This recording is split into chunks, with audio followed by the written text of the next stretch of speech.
Pria itu didiagnosis menderita penyakit langka yang tidak dapat disembuhkan. Sebagai seorang pembunuh bayaran, dia langsung ingin mengakhiri hidupnya sendiri. Tapi saat ia ingin melakukannya, tiba-tiba ia teringat akan pacarnya.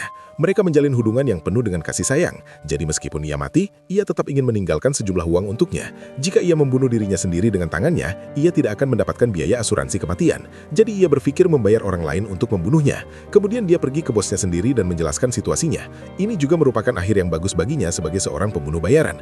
Namun, mereka telah bekerja bersama selama 20 tahun, sehingga bosnya tidak tega untuk melakukannya. Pria itu kemudian pergi ke organisasi pembunuh bayaran terbesar di dunia, dan dengan tenang ia berkata, "Aku ingin memasang kontrak atas kepalaku sendiri." Si bos yang mendengar itu tertawa kegirangan. Pekerjaan ini menghasilkan uang dan tak mempunyai resiko apapun, jadi ia mengeluarkan daftar pembunuh bayaran perusahaan dan memilih yang terkuat.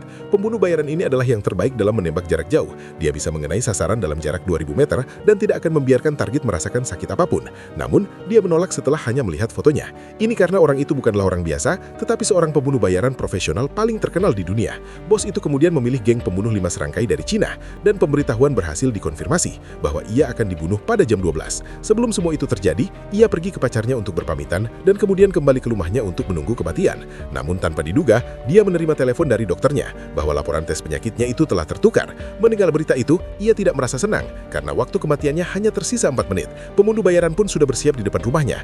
Lebih buruknya lagi, pria itu sudah membuang semua senjatanya. Karena berada dalam posisi yang tidak menguntungkan, ia tidak bertarung secara langsung dan bersembunyi di kegelapan. Pembunuh pertama muncul, ia adalah pemegang sabuk hitam taekwondo. Di mata orang normal, ini adalah lawan yang sangat berbahaya, tetapi baginya, lawan ini sangat lemah. Pembunuh kedua adalah gadis kapak.